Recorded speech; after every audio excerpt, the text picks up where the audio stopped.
Selamat datang di sesi 1 tutorial online Universitas Terbuka untuk mata kuliah Bahasa Inggris Niaga. Pada sesi ini, Anda akan mempelajari tentang economic terms, started with A, B, yaitu bank. Jangan lupa untuk membaca dan menonton materi yang telah disediakan. Setelah itu, Anda diharapkan untuk aktif di dalam sesi diskusi yang telah disediakan. Di akhir sesi, ada tes formatif yang Anda bisa kerjakan untuk mengevaluasi pemahaman Anda terkait materi yang dipelajari.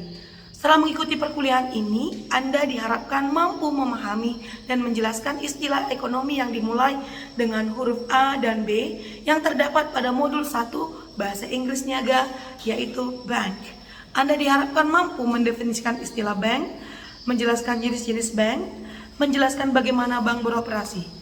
Selamat belajar dan selamat mengikuti sesi ini. Selamat pagi.